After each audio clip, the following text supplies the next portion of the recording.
పరిశుద్ధ గ్రంథము నుండి కీర్తన గ్రంథము 128వ అధ్యాయము 5వ వచనం. కీర్తన గ్రంథము 128వ అధ్యాయము 5వ వచనం. 128వ అధ్యాయము 5వ వచనం. సియోనులో నుండి యెహోవా నిన్ను ఆశీర్వదించును, నీ జీవిత కాలమంతయు యెరూషలేమునకు క్షేమము కలుగుట చూచెదవు, నీ పిల్లల పిల్లలను నీవు చూచెదవు, ఇశ్రాయేలు మీద సమాధానం ఉండునుగాక. ప్రియమైన వాళ్ళరా, మొట్టమొదటిగా మనం చూస్తే ఈ వాక్య ధ్యానాన్ని సియోనుల నుండి యెహోవా నిన్ను ఆశీర్వదించును. ఈ దేవుడు సియోనుల నుండి ఒక వ్యక్తిని ఆశీర్వదించాలి అంటే ఆ వ్యక్తి ఎలా ఉండాలో మొట్టమొదటి వాక్యంలో ఉంటుంది. యెహోవా యందు భయభక్తులు గలవారు,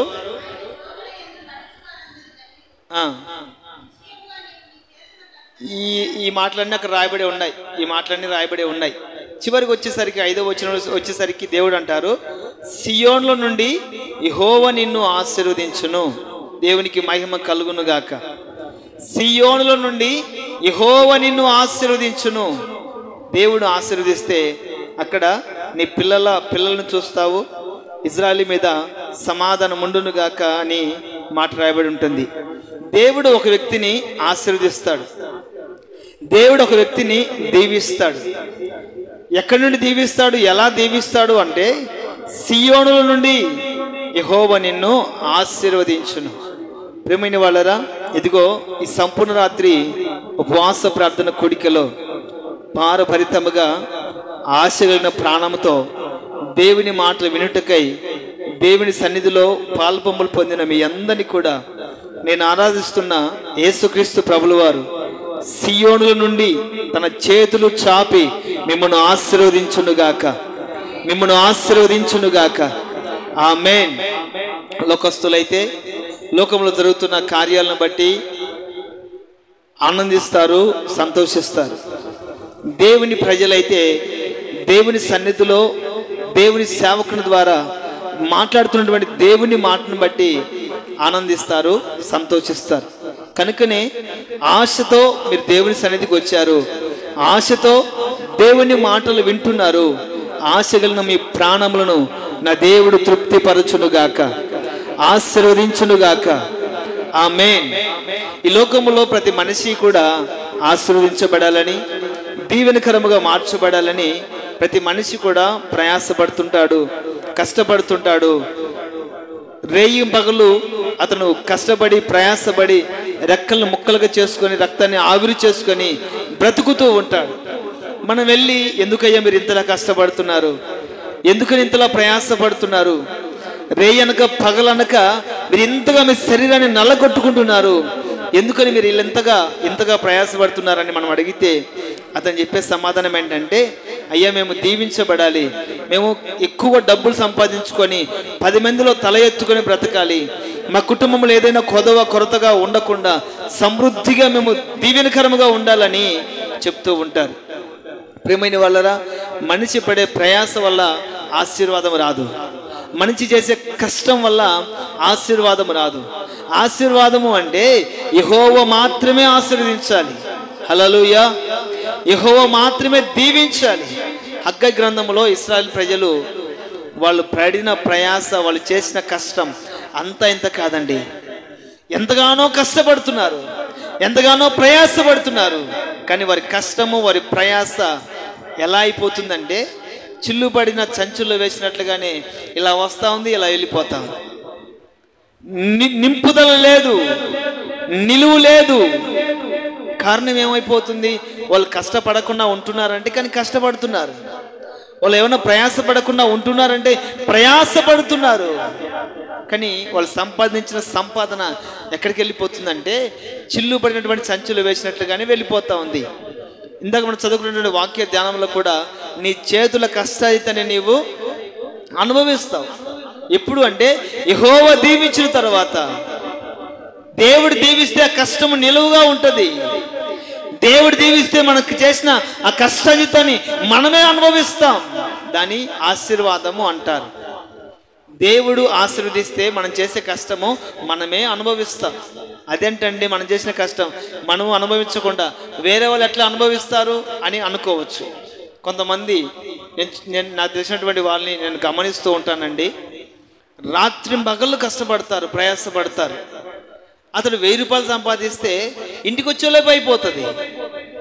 వారమంతా కష్టపడి ప్రయాసపడి 6000 రూపాయల డబ్బులు సంపాదిస్తే 4 రోజులకి అయిపోతుంది. ఎలా ఎందుకు అయిపోతుంది? ఎవరికైనా ఖర్చు పెడుతున్నారా అంటే కానే కాదు. 2 రోజులు పనికి పోతాడా, ఇంట్లో చిన్నోనికి జ్వరం వస్తుంది, 3000 ఖర్చు అవుతుంది. మరలా పనికి వెళ్తాడా, ఇంట్లో గ్యాస్ అయిపోతుంది. మరలా పనికి వెళ్తాడా, ఏదో ఒక సమస్య వచ్చి మీద పడుతుంది. 6 రోజులు 6000 సంపాదిస్తే ఇక్కడ 10,000 ఖర్చు అవుతుంది. మరి ఎక్కడ పోతుంది నీ కష్టాజీతము? ఎలా అయిపోతుంది నీ కష్టాజీతము? ఎందుకని దీవించబడటం లేదు? కష్టపడలేదు అనుకుందామా, కష్టపడుతున్నాడు. ప్రయాసపడలేదు అనుకుందామా, ప్రయాసపడుతున్నాడు. మరి ఎక్కడికి వెళ్తుంది తన కష్టాజీతం? డాక్టర్లకు అయిపోతుంది, లేకపోతే ఏదో వాళ్ళకి వీళ్ళకి అయిపోతుందో తప్ప వాళ్ళు పడుతున్నటువంటి ప్రయాస కష్టం వృధా అయిపోతుంది. ఇశ్రాయేల్ ప్రజలు కూడా కష్టపడుతున్నారు, ప్రయాసపడుతున్నారు, కానీ వాళ్ళ కష్టాజీతం ఎక్కడికి వెళ్తుందంటే చిల్లు పడినటువంటి చంచులు వేసినట్లుగానే వెళ్ళిపోతుంది. చివరికి ఒక ప్రవక్త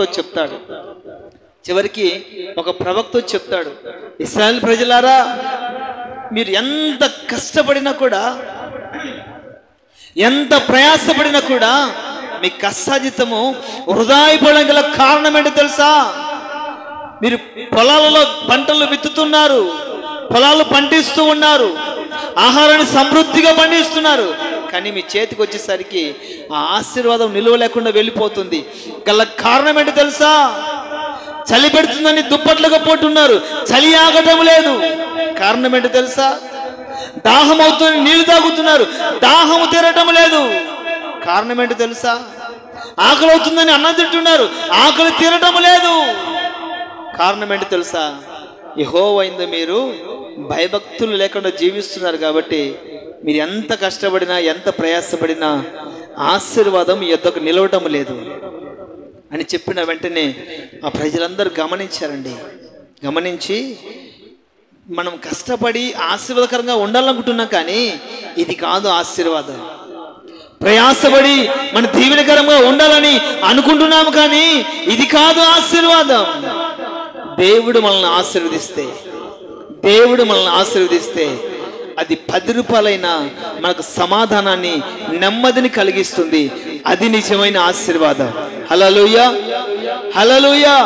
ఆ ఆశీర్వాదం మనకు కావాలి, ఆ ఆశీర్వాదం మాకు కావాలి అని ప్రజలందరూ ఒక మాట మీద నిలబడి, ఇదిగో ఇప్పుడు మేము దేవుని మీద భయభక్తులు కలిగి ఉండటానికి పూనుకొని ఉన్నాం, నిర్ణయించుకొని ఉన్నాం అని ప్రమాణం చేశారో, వెంటనే దేవుని దూత ప్రత్యక్షమై, ఇదిగో ఇది మొదలుకొని నేను మిమ్మల్ని ఆశీర్వదించేదను. ఆమేన్, ఆమేన్. ప్రియమైన వాళ్ళారా, ఎప్పుడు దేవుని వాక్కు ప్రత్యక్షమై ఇది మొదలుకొని నేను మిమ్మల్ని ఆశీర్వదించేదను అనే మాట ప్రత్యక్షమైందంటే, దేవుని ప్రజలు దేవుని యందు భయభక్తులు కలిగి ఉండటానికి వాళ్ళు ఎప్పుడైతే పూనుకున్నారో దేవుడు వారిని ఆశీర్వదించాడు. ప్రియమైన వాళ్ళారా, ఇదిగో ఈ రాత్రి దేవుని వాక్యం మీతో సెలవిస్తుంది, సియోనుల నుండి యెహోవా మిమ్మల్ని ఆశీర్వదించునుగాక. ఆమేన్. సియోనుల నుండి దేవుడు మనల్ని ఆశీర్వదించాలి అంటే మనలో కొన్ని అనుభవాలు ఉండాలి. దేవుడు ఒక వ్యక్తిని దీవించాలి అని, ఆశీర్వదించాలి అంటే మనలో కొన్ని అనుభవాలు ఉండాలి. ముచ్చటగా 3 మాటలు చెప్పి నేను ముగిస్తాను. మొట్టమొదటి మాట చదువుకుందాం. కీర్తనల గ్రంథము 33వ అధ్యాయము 1వ వాక్యం. కీర్తనల గ్రంథము 33వ అధ్యాయము 1వ వాక్యాన్ని చదువుకుందాం. దేవుడు ఎవరిని ఆశీర్వదిస్తాడు?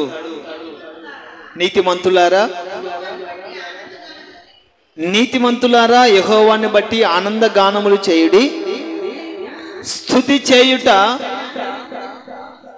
యథార్థవంతులకు శోభాస్కరము. దేవుడు సియోను నుండి ఒక వ్యక్తిని ఆశీర్వదించాలి అంటే ఆ వ్యక్తి ఎలా ఉండాలి అంటే స్తుతించే వ్యక్తిగా ఉండాలి. సియోనులో ఉన్నటువంటి స్తుతి నీలో ఉండాలి. అప్పుడు దేవుడు సియోనులో నుండి ఆశీర్వదిస్తాడు. సియోనులో దేవుని స్తుతిస్తూ ఉంటారండి. స్తుతిస్తూ ఉంటారు. ప్రియమైన వాళ్ళ యెషయా ప్రవచన గ్రంథంలో ఒక మాట రాయబడి ఉంటుంది. ఏంటంటే దేవుని దూతలు స్తుతిస్తూ ఉన్నప్పుడు, సియోనులో దేవుని దూతలు దేవుని స్తుతిస్తూ ఉన్నప్పుడు ఆ స్తుతిలో ఉన్నటువంటి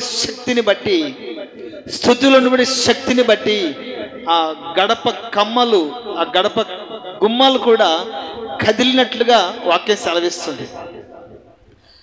ఆ ప్రత్యక్ష కూడా దేవుని సన్నిధిలో ఉన్నటువంటి ఆ గడప కమ్మలు, దాళమందిరాలు అంట మన భాషలో, అవి కదిలిపోయినట్లుగా వాక్యం సెలవిస్తుంది.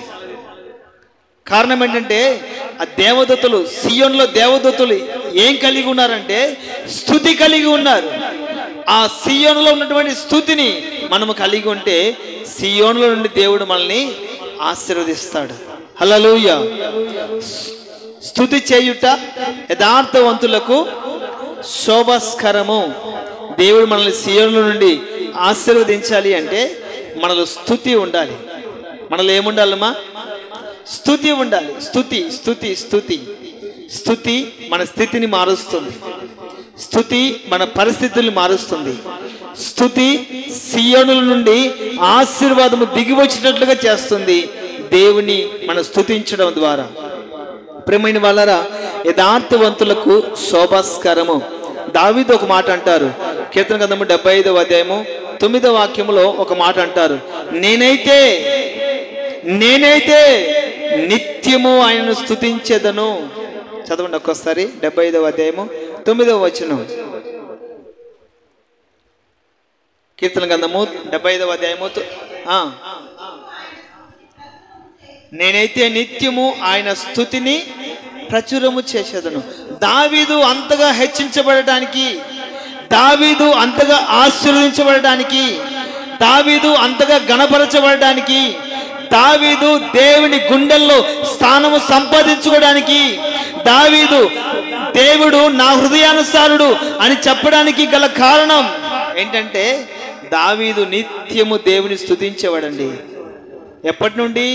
చిన్న వయసులో నుండి స్తుతి దేవుని స్తుతించేవాడండి దావీదు. ఆ స్తుతి దావీదు స్థితిని మార్చింది. హల్లెలూయా.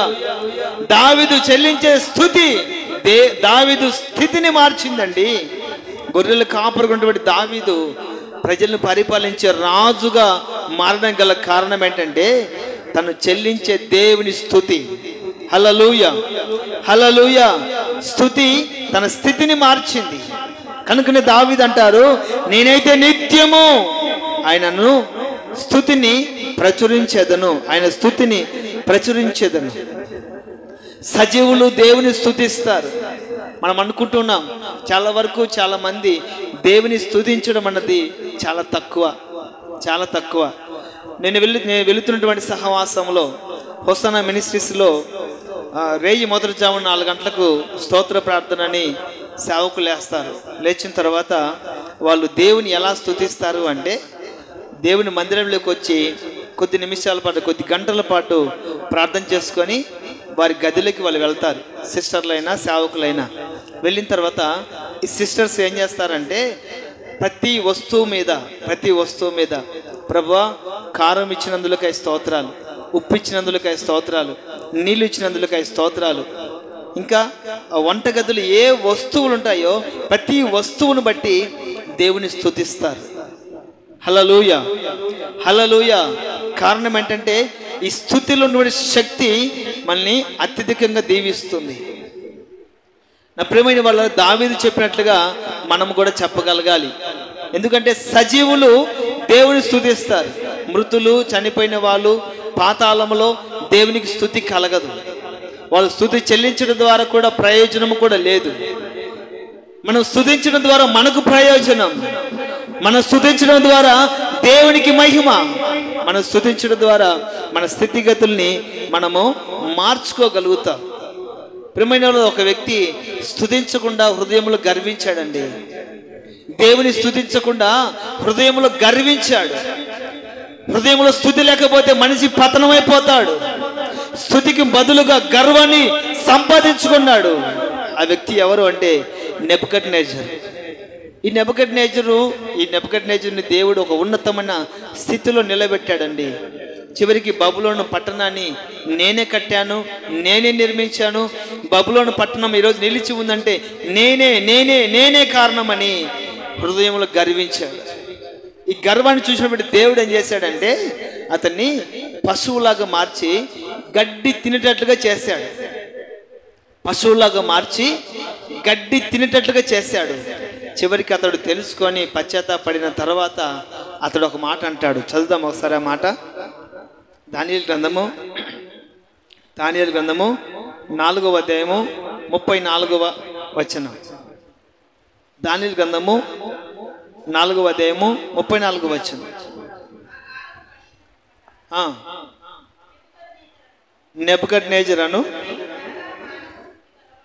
నెబుకద్నెజరును నేను మరలా మానవ బుద్ధి, అంటే ఇది వరకు ఏ బుద్ధి లేదు ఆయనకు.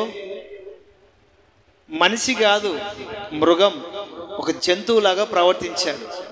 కనుకని అంటాడు, మరలా మానవ బుద్ధి గలవాడనై నా కళ్ళు ఆకాశము తట్టు ఎత్తి చిరంజీవియు సర్వోన్నతుడగు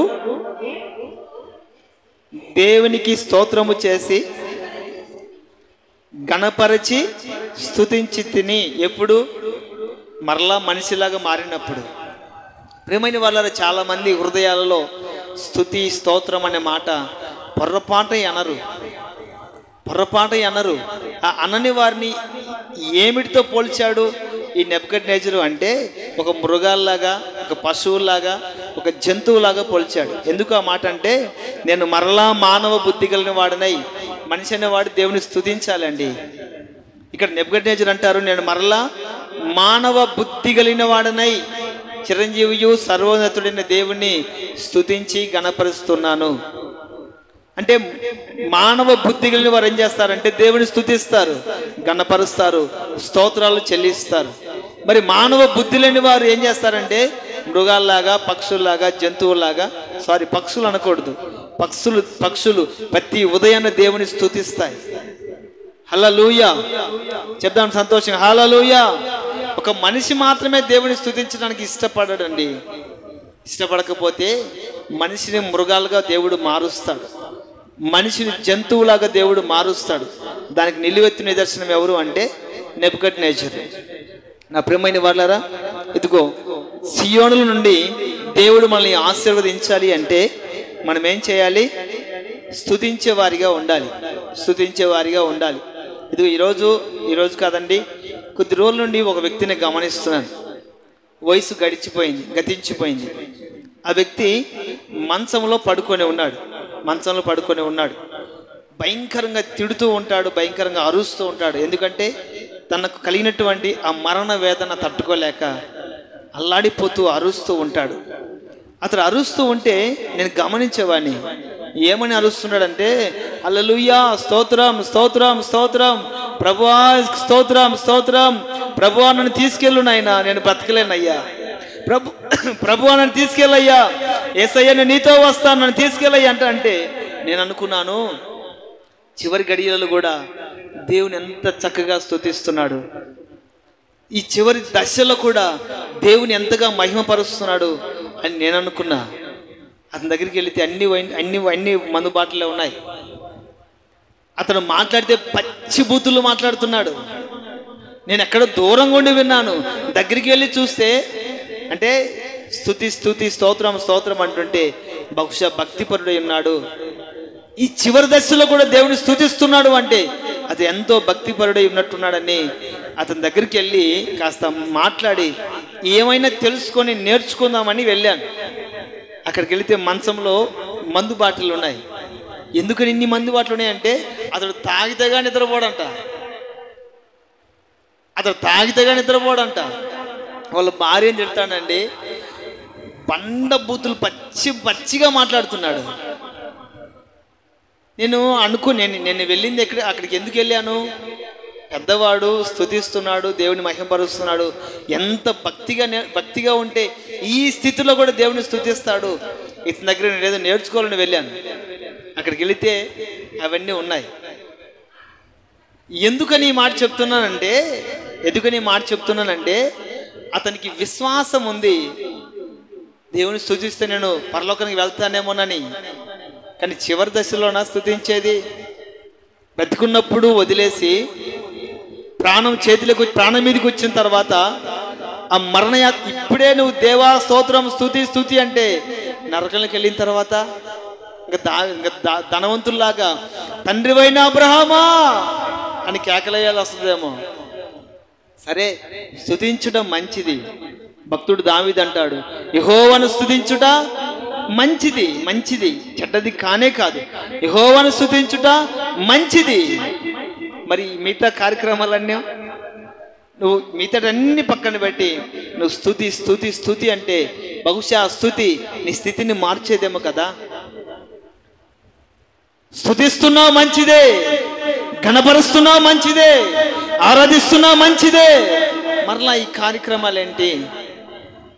ప్రియమైన వాళ్ళరా, సియోనుల నుండి దేవుడు మనల్ని ఆశీర్వదించాలి అంటే మనలో ఏముండాలి?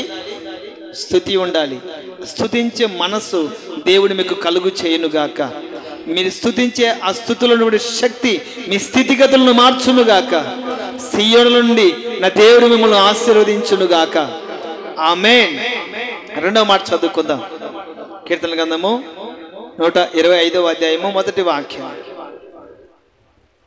కీర్తన గ్రంథము 125వ అధ్యాయము మొదటి వాక్యం. 125వ అధ్యాయం మొదటి వాక్యం. యెహోవా యందు నమ్మిక ఉంచువారు కదలక నిత్యము నిలుచు సియోను కొండవలె నుందురు. సియోనులో స్తుతి ఉంది. సియోనులో నుండి దేవుడు మనల్ని ఆశీర్వదించాలి అంటే సియోనులో ఉన్నటువంటి స్తుతి మనలో ఉండాలి. రెండవదిగా సియోనులో ఉన్నటువంటి స్థిరత్వం మనలో ఉండాలి. సియోనులో నిలుచు నిత్యము కదలక ఉండు సియోను కొండవలే ఉండాలి. స్థిరత్వము కలిగి ఉండాలి. సియోను నుండి దేవుడు మనల్ని ఆశీర్వదించాలి అంటే స్థిరత్వము కలిగి ఉండాలి. చాలా మందికి ఏ పనిలో కూడా స్థిరత్వం ఉండదు. పనిలో అయినా భక్తిలో అయినా స్థిరత్వం ఉండదు. చాలామంది కదిలిపోతూ ఉంటారు. సీమోను అనే పేరుకు అర్థమైందంటే స్థిరత్వము లేనివాడు. ఆ స్థిరత్వము లేనటువంటి మనసును దేవుడు చూసి సీమోను పేరు మార్చి పేతురుగా పేరు పెట్టాడు. హల్లెలూయా. పేతురుగా నామకరణం చేశాడు. పేతురు అంటే అర్థం బండ. పేతురు అంటే అర్థం బండ. బండ ఏంటిదంటే స్థిరత్వము కలిగినది. సీమోను అన్న పేరుకు అర్థం ఇసుక. ఇసుకలో స్థిరత్వం ఉండదు. ఇసుకలో ఇల్లు కడితే ఉంటుందా? కూలిపోతుంది. ఎందుకంటే దాంట్లో స్థిరత్వం ఉండదు. కాబట్టి ఈ స్థిరత్వం లేనటువంటి మనిషిని దేవుడు స్థిరపరిచాడు. పేతురు అనే పేరు నామకరణం చేసి బండగా మార్చాడు. ప్రియమైన వాళ్ళరా, ఆ పేతురు జీవితానికి ఒక స్థిరత్వాన్ని దేవుడు కలుగు చేశాడు. అంత మాత్రమే కాదు, పేతురు అనబడే ఆ బండ మీద దేవుని సంఘాన్ని కట్టాడు. హల్లెలూయా, హల్లెలూయా. కారణం ఏంటంటే సియోనులోని దేవుడు మనల్ని ఆశీర్వదించాలి అంటే స్థిరత్వము కలిగి ఉండాలి. పనిలోనైనా, ఉద్యోగంలోనైనా, వ్యాపారంలోనైనా, భక్తిలో అయినా, ఏ విషయంలో కూడా మనం ఒక స్థిరత్వం కలిగి ఉండాలి. చాలా మందిని చూస్తూ ఉంటాం, గాలి తిరుగుతూ ఉంటారు. ఒక వ్యక్తి నాకు బాగా తెలుసు, ఎక్కడికి వెళ్ళినా కూడా స్థిరత్వం లేదు. కాసేపు బెల్లరి పని చేస్తాడు, కాసేపు వ్యాపారం చేస్తాడు, కాసేపు కూలి పనికి పోతాడు, కాసేపు ఉద్యోగం చెప్తాడు, కాసేపు ఎన్నెన్నో కార్యక్రమాలు చేస్తూ ఉంటాడు. ఎందుకని అలా ప్రవర్తిస్తున్నాడు అంటే ఏ పనిలో కూడా, ఏ విషయంలో కూడా స్థిరత్వము లేదు. ఒకరోజు ఈ ఊర్లో ఉంటాడు, రేపు ఇంకొక ఊర్లో ఉంటాడు. ఎందుకంటే స్థిరత్వం, ఒక మంచి ఆలోచన, స్థిరమైన ఆలోచన అతనికి లేదు. అతను వెళ్ళడం మాత్రమే కాదు, తన భార్య బిడ్డల్ని ఎంటబెట్టుకొని ఇల్లు వాకిలి సర్దేసి వెళ్ళిపోతూ ఉంటాడు. బహుశా పరదేశి అనుకుందామా? కాదు. మన వాళ్ళు, మన పితరులు పరదేశులుగా వాళ్ళు ఆ ప్రాంతంలో నివసించి చివరికి వాగ్దాన దేశాన్ని చేరుకున్నారు. అటువంటి పరదేశి అనుకుందామా? కానే కాదు. ఈ ఊర్లో 6 నెలలు, రేపు ఆ ఊర్లో 6 నెలలు. ఈ ఊర్లో బేర్ల పని చేస్తే రేపు ఆ ఊర్లో ట్రాక్టర్ పని చేస్తాడు. ఏ పనిలో స్థిరత్వము లేదు, తన మాటలో స్థిరత్వము లేదు, తన ఆలోచనలో స్థిరత్వము లేదు, తను చేసే చేతి పనిలో స్థిరత్వము లేదు. కనుకనే దేవుడు కూడా సీయోను నుండి ఆశీర్వదించలేదు. ఒక వ్యక్తిని దేవుడు ఆశీర్వదించాలి అంటే స్థిరత్వం కలిగి ఉండాలి. భక్తిలోనైనా, పనిలోనైనా, ఉద్యోగంలోనైనా, మాట్లాడే మాట. కొంతమంది మాటలలో స్థిరత్వం ఉండదు. అప్పుడే మాట్లాడతారు, అప్పుడే మాట మారుస్తారు. ఏం లేదు, స్థిరత్వము లేదు. కాబట్టి ప్రియమైన వారు, దేవుడు మన సీయోనుల నుండి ఆశీర్వదించాలి అంటే స్థిరముగా ఉండాలి, స్థిరత్వము కలిగి ఉండాలి. కదలక నిలుచు నిత్యము సీయోను కొండవలే మనం ఉండాలి. సీయోను కొండ ఏమైనా కదిలిపోతుంటుందా? కదలదు. అది ఎప్పటి నుంచైనా అలాగనే ఉంటుంది, అక్కడే ఉంటుంది. ఆ సీయోను కొండ వలె మనం ఉంటే సీయోనులో నుండి దేవుడు మనల్ని ఆశీర్వదిస్తాడు. హల్లెలూయా, హల్లెలూయా. ఏ విషయాలు మన స్థిరత్వం కలిగి ఉండాలో కొన్ని మాటలు నేను చెప్తానండి. అపోస్తుల కార్యములు 16వ అధ్యాయము 5వ వచనంలో రాయబడినటువంటి మాట, సంఘములో విశ్వాసములో స్థిరత్వం కలిగి ఉండాలి అనే మాట రాసి ఉంటారు. చదువుదాం. అపోస్తుల కార్యములు 16వ అధ్యాయము 5వ వాక్యం. అపోస్తుల కార్యములు 16వ అధ్యాయము 5వ వచనం. సంఘములో విశ్వాసమందు స్థిరపడి అనుదినము లెక్కకు విస్తరించుచుండెను. సంఘములో విశ్వాసములో స్థిరత్వము కలిగి ఉండాలి. కొంతమంది ఏ సంఘం వెళ్తున్నావు అన్న దానికి కనుక్కోలేని పరిస్థితి. ఈ వారం ఈ సంఘం ఉంటారు, రేపు వారము ఇంకొక సంఘంలో ఉంటారు. సంఘం సంగతి పక్కన పెడితే వాళ్ళకు ఉన్నటువంటి విశ్వాసములు ఏమైనా స్థిరత్వం కలిగి ఉన్నారంటే అసలు విశ్వాసమే లేదు, అసలు విశ్వాసమే ఉండదు. ఏ సంఘంకి వెళితే దేవుడు బాగు చేస్తాడా? ఏ సంఘానికి వెళితే దేవుడు మాట్లాడతాడా? ఏ సంఘానికి వెళితే అద్భుతాలు జరుగుతాయా? ఏ సంఘానికి వెళితే పరిచయాలు ఏర్పడతాయా? ఏ సంఘానికి వెళితే నాకు బంధువులు ఎక్కువైతారా? ఏ సంఘానికి వెళితే ఛార్జీలు మిగులుతాయా? నానా రకాలుగా ఆలోచన చేసి విశ్వాస భ్రష్టులుగా మారిపోతున్నారు, అవిశ్వాస భ్రష్టులుగా మారిపోతున్నారు.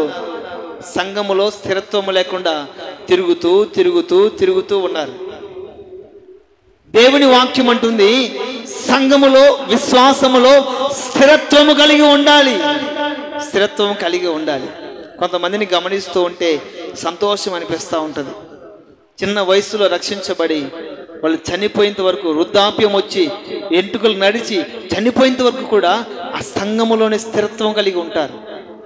సంఘంలో ఎన్ని గొడవలు జరగని, ఎన్ని సమస్యలు రాని, ఎన్నిన్నో జరగనివ్వండి, సంఘాన్ని విడిచిపెట్టి వెళ్ళరండి.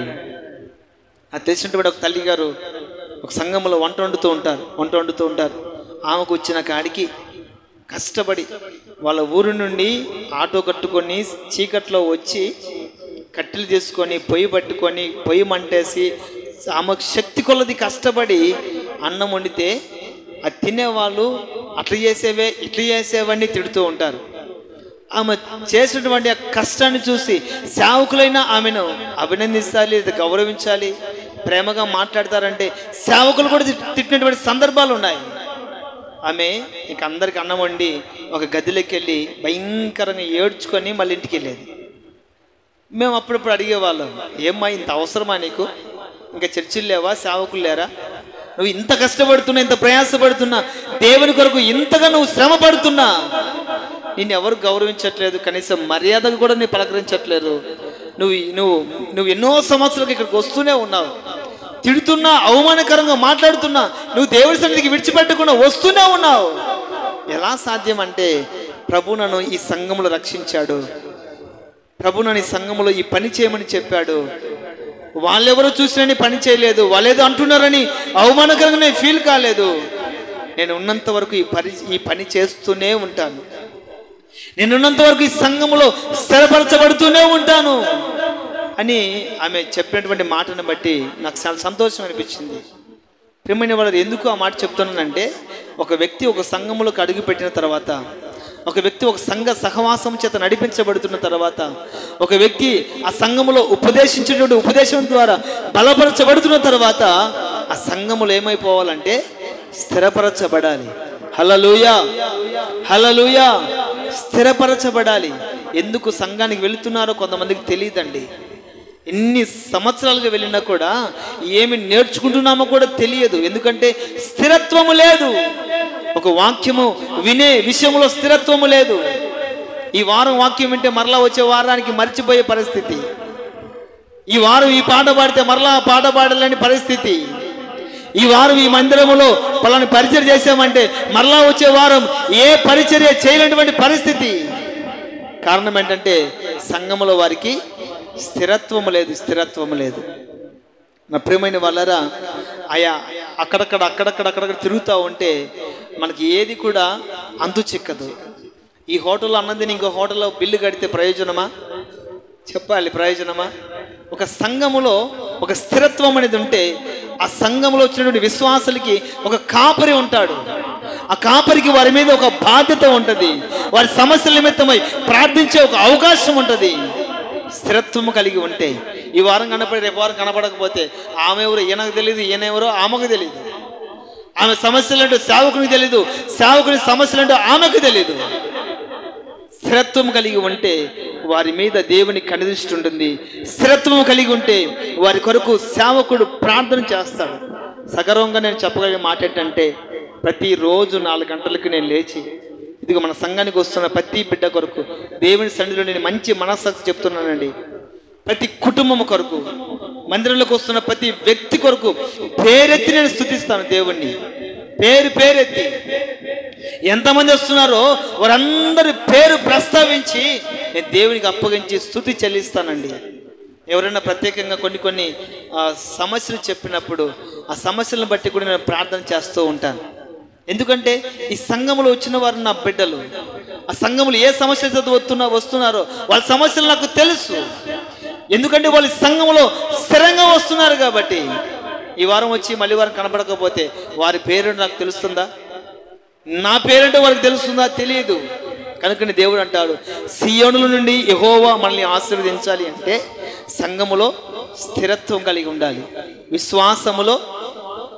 విశ్వాసములో స్థిరత్వం కలిగి ఉండాలి. మన వాళ్ళు కొంతమంది విశ్వాసంలో పడిపోతుంటారండి. చిన్న విషయాలకే దేవుడు ఏదైనా బాగు చేయకపోతే పడిపోతారు, దేవుడు ఏదైనా మేలు చేయకపోతే పడిపోతారు, సేవకులు పలకరించకపోతే పడిపోతారు, సంఘములు ఎవరైనా ప్రేమగా మాట్లాడకపోతే పడిపోతారు. ఆ సంఘం వద్దు, ఆ దేవుడు వద్దు, ఆ సహవాసం వద్దు. చివరికి దేవునికే గుడ్ బై చెప్తారు. వీళ్ళకి ఉన్నటువంటి విశ్వాసం అలాంటిది. ప్రియమైన వాళ్ళరా, అబ్రహాము విశ్వాసాన్ని మనం పరిశోధిస్తే అబ్రహాముకు ఉన్నటువంటి విశ్వాసం మన విశ్వాసాన్ని పోల్చుకుంటే కనీసము పనికి వస్తుందా? అబ్రహాము ఎవరు అంటే విశ్వాసులకు తండ్రిగా మారడం గల కారణం ఏంటంటే అతడు విశ్వాసములో స్థిరపరచబడ్డాడు. నా ప్రియమైన వాళ్ళరా, ఇదిగో సియోనుల నుండి దేవుడు మనల్ని ఆశీర్వదించాలి అంటే సంఘములోను విశ్వాసములోను స్థిరపరచబడి ఉండాలి. ఇంకా చెప్పుకుంటూ వెళ్తే సమయం లేదు కాబట్టి ఏ విషయాలు మనము స్థిరపరచబడాలో టకటకనే చెప్తాను. విశ్వాసములో సంఘములో స్థిరపరచబడాలి. రెండవదిగా దేవుని ప్రేమలో స్థిరత్వం కలిగి ఉండాలి. ఎఫెసీ పత్రిక 3వ అధ్యాయము 18వ వాక్యంలో రాయబడినటువంటి మాట, దేవుని ప్రేమలో స్థిరత్వం కలిగి ఉండాలి. హెబ్రీయులకు రాసిన పత్రిక 13వ అధ్యాయము 9వ వాక్యములో మన హృదయములో స్థిరత్వం కలిగి ఉండాలి. పేతురు 2వ పత్రిక 1వ అధ్యాయము 12వ వచనములో సత్యమందు స్థిరత్వం కలిగి ఉండాలి. సత్యమందు స్థిరత్వం కలిగి ఉండాలి. ఈ దినాన మనం చూస్తూ ఉన్నాం, డబ్బులు ఇస్తే సత్యాన్ని అసత్యం చేసే రోజులు ఇవి. డబ్బులు ఇస్తే న్యాయాన్ని అన్యాయం చేసే రోజులు ఇవి. దేవుని వాక్యం అంటుంది, దేవుని నమ్మిన నీవు సత్యములో స్థిరత్వం కలిగి ఉండాలి. అవునంటే అవుననాలి, కాదంటే కాదనాలి. న్యాయం అయితే న్యాయం అనాలి, అన్యాయం అయితే అన్యాయం అనాలి. దీని ఏమంటారంటే సత్యములో స్థిరత్వము అంటారు. ఎన్ని అవమానాలు ఎదురైనా, ఎవరేమైనా మనల్ని అనుకున్నా, ఎవరే మనల్ని కీడు చేయాలనుకున్నా కూడా మన సత్యమందు తప్పిపోకూడదు. ఎందుకంటే మనం ఆరాధిస్తున్న దేవుడు సత్యమై ఉన్నాడు కాబట్టి. నేనే మార్గం, నేనే సత్యం, నేనే జీవం. ఈ సత్యములో మనం ఏమని చేయాలి అంటే స్థిరత్వము కలిగి ఉండాలి. మనం ఆరాధిస్తున్న దేవుడు సత్యం. ఆ సత్యములో మనము స్థిరత్వం కలిగి ఉండాలి. డబ్బులు ఇచ్చారనో, ములాజులు వచ్చాయనో, బంధువులనో, స్నేహితులనో మనమేమి ఆ సత్యములో తప్పిపోకూడదండి. ఎవరైనా, స్నేహితుడైనా, బంధువైనా, తమ్ముడైనా, రక్త సంబంధికైనా, భర్త అయినా, భార్య అయినా, సత్యమందు మనం తప్పిపోకూడదు. సత్యములో స్థిరత్వం కలిగి ఉండాలి. దేవునికి మహిమ కలుగును గాక. ఆమేన్. కాబట్టి ప్రియమైన వాళ్ళరా, సియోనుల నుండి యెహోవా మనల్ని ఆశీర్వదించాలి అంటే మొట్టమొదటిగా స్తుతి మనలో ఉండాలి, రెండవదిగా స్థిరత్వం మనలో ఉండాలి, మూడవ మాట చెప్పి నేను ముగిస్తాను. చివరి మాట కీర్తనల గ్రంథము 50వ అధ్యాయము 2వ వాక్యం.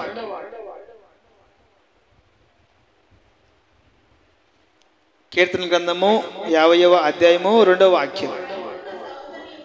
పరిపూర్ణ సౌందర్యము గల సియోనుల నుండి దేవుడు ప్రకాశించుచున్నాడు. సియోనుల నుండి దేవుడు మనల్ని ఆశీర్వదించాలి అంటే పరిపూర్ణత చెందాలి. పరిపూర్ణత మనలో ఉండాలి. పరిపూర్ణత మనలో ఉండాలి. పరిపూర్ణత మనలో ఉండాలి. ఎందుకంటే పరిపూర్ణ సౌందర్యము గల సియోనుల నుండి యెహోవా ప్రకాశించుచున్నాడు. మనం ఆరాధిస్తున్న దేవుడు పరిపూర్ణుడు, పరిశుద్ధతలో పరిపూర్ణుడు. ఆయన ఆరాధిస్తున్న మనము పరిపూర్ణంగా ఉండాలి. భక్తిలో అయినా, పరిశుద్ధతలోనైనా, విశ్వాసములనైనా, ప్రేమలో అయినా, ఇంకా ఏ విషయంలో అయినా కూడా మనము పరిపూర్ణంగా ఉండాలి. పరిపూర్ణంగా ఉండాలి. పరిపూర్ణత అంటే ఏంటి తెలుసా? ఇంతకు మీకు పరిపూర్ణత అంటే ఏంటి తెలుసా? మీకు అర్థమయ్యే భాషలో చెప్తాను. వంట భాషలోనే బియ్యం కడుగుతాం, కుండలో వేస్తాం, నీళ్లు పోస్తాం, ఎసురు పెడతాం. ఆ అన్నము ఉడికింది, అన్నం అయ్యింది అని చెప్పడానికి గల కారణం ఏంటి? ఎలా చెప్పగలుగుతామంటే తెలుసు, దాన్ని చూస్తేనే తెలిసిపోతుంది. దాన్ని పరిపూర్ణంగా ఇంకా అన్నం పూర్తి అయిపోయింది అని మనం నిర్ధారించుకుంటాం. కొంచెం ఉడికి కొంచెం ఉడకలేదు అనుకోండి, అన్నం అయిందని చెప్తారా? లేదు, ఎట్లా వేసినటువంటి బియ్యం అలాగే ఉన్నాయనుకోండి, ఆ అన్నం అయిపోయింది ఇంకా రాని పెడతాను అంటారా? ఎందుకంటే అది పరిపూర్ణత చెందలేదు. ఒక కాయ చెట్టుకు కాసినప్పుడు పిందెగా మారుతుంది, పిందె కాయ అవుతుంది, కాయ పండు అవుతుంది. పండుగ మాగిన తర్వాత ఆ పరిపూర్ణత చెందుతుంది. ఆ తినే పండు మనుషులకి ఉపయోగకరంగా మార్చబడుతుంది. మనం ఆరాధిస్తున్న దేవుడు పరిశుద్ధతలో పరిపూర్ణుడు. మనం ఆరాధిస్తున్న దేవుడు పరిశుద్ధతలో పరిపూర్ణుడు. మనము కూడా పరిపూర్ణత చెందాలి. దేవుడు సియోనుల నుండి మనల్ని ఆశీర్వదించాలి అంటే పరిపూర్ణత చెందాలి. వయసులో పరిపూర్ణత చెందాలి, భక్తిలో పరిపూర్ణత చెందాలి, ఆరోగ్యములో పరిపూర్ణత చెందాలి, ఆత్మీయతలో పరిపూర్ణత చెందాలి, పరిశుద్ధతలో పరిపూర్ణత చెందాలి. ఇటువంటి పరిపూర్ణల్ని సియోనుల నుండి దేవుడు ఆశీర్వదిస్తాడు. హల్లెలూయా, హల్లెలూయా. ప్రియమైన వాళ్ళ కొంతమంది పెద్దవాళ్ళని చూసినప్పుడు చాలా సంతోషం అనిపిస్తూ ఉంటుంది. ఎంట్రుకలు, మీసాలు, గడ్డం అన్నీ కూడా తెల్లగా మారిపోతాయి. తెల్లగా మారిపోతాయి. ఎందుకంటే వాళ్ళు వయసులో, భక్తిలో కాదు, వయసులో పరిపూర్ణత చెందుతారు. వాళ్ళు వయసు ఉడిగిపోయిన తర్వాత, వాళ్ళ వెంట్రుకలు సంపూర్ణంగా నెరసిన తర్వాత, వాళ్ళ వయసు గతించిన పోయిన తర్వాత, వారి బలము ఉడిగిపోయిన తర్వాత అప్పుడు వాళ్ళు చనిపోతారు. దాన్ని ఏమంటారంటే వయసులో పరిపూర్ణత చెందారు. దేవుడిచ్చినటువంటి ఆయుష్కాలాన్ని మొత్తాన్ని కూడా వాళ్ళు అనుభవించారు.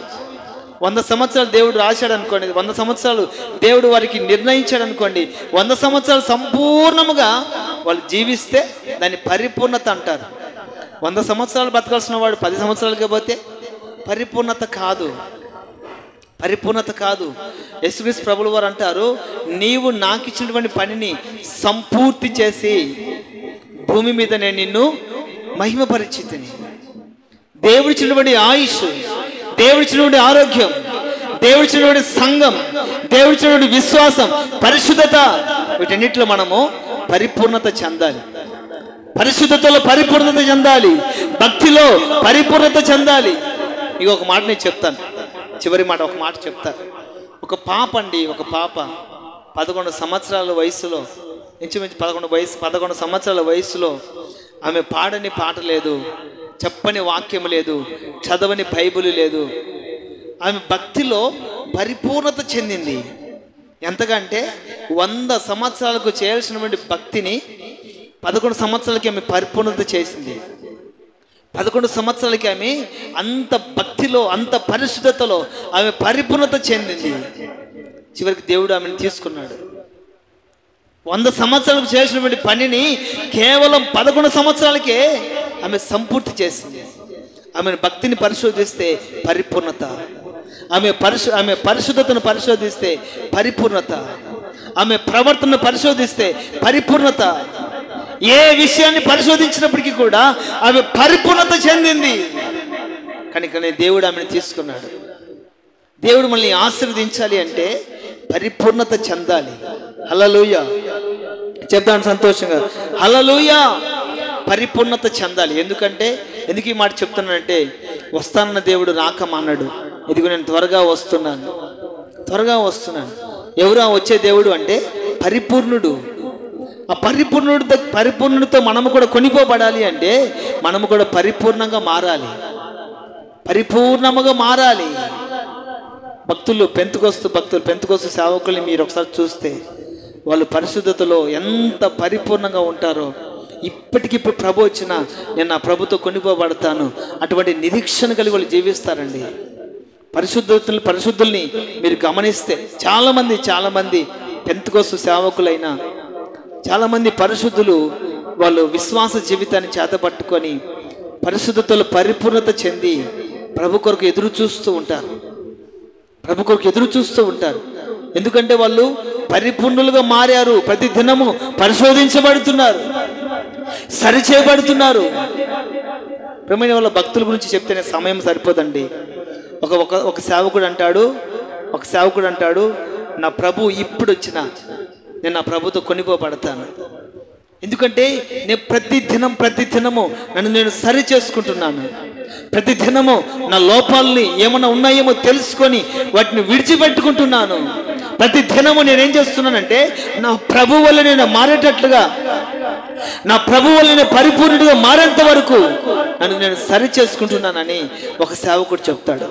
ఇంకొక సేవకుడు అంటాడు, ఇదిగో ప్రతి నిమిషమున అద్దములో చూసినట్లుగా, నా ప్రభు ముఖ దర్శనాన్ని చూచినట్లుగా, నా ప్రభువులో ఉన్నటువంటి అనుభవాలు నాలో కనబడేటట్లుగా నేను నేర్చుకుంటున్నాను. ఒక వ్యక్తి ఏమో సరి చేసుకుంటున్నాడు, ఇంకొక వ్యక్తి ఏమో నేర్చుకుంటున్నాడు, ఇంకొక వ్యక్తి ఏమో దేవునికి ఒక సిద్ధపాటు కలిగి ఉన్నాడు. కారణం ఏంటంటే ప్రియమైన వాళ్ళరా, మన పితరులు మనకంటే ముందుగా ఎందుకు వెళ్తున్నారు తెలుసా? మన సేవకులు మనకంటే ముందుగా ఎందుకు వెళ్తున్నారు తెలుసా? వాళ్ళు ఇచ్చినటువంటి పరిమితిని, వాళ్ళకి ఇచ్చినటువంటి ఆయుష్కాలాన్ని, వాళ్ళకి ఇచ్చినటువంటి ఆ సమయాన్ని వాళ్ళు సంపూర్తి చేసుకొని భక్తిలో పరిపూర్ణత చెంది ప్రభుతో ఎత్తబడుతున్నారు. హల్లెలూయా. నా ఆత్మీయుడైన యేసన్న గారు, దైవజనుడు యేసన్న గారు చనిపోయే దినాల్లో కూడా ఆయన శ్రమల్లో పరిశోధించబడి అగ్నిలో కాల్చబడి శుద్ధ సువర్ణముగా మార్చబడి దేవుని స్తుతిస్తూ, దేవుని ఆరాధిస్తూ, దేవదూతలు ఆయన స్వాగతముతో ఘన స్వాగతముతో తీసుకువెళ్ళడానికి దేవదూతలు వచ్చే సంగతి కూడా తోటి సేవకులకి చెప్పి సంతోషంగా తన ప్రాణాన్ని విడిచాడండి. కారణం ఏంటంటే వాళ్ళు భక్తిలో పరిపూర్ణత చెందారు.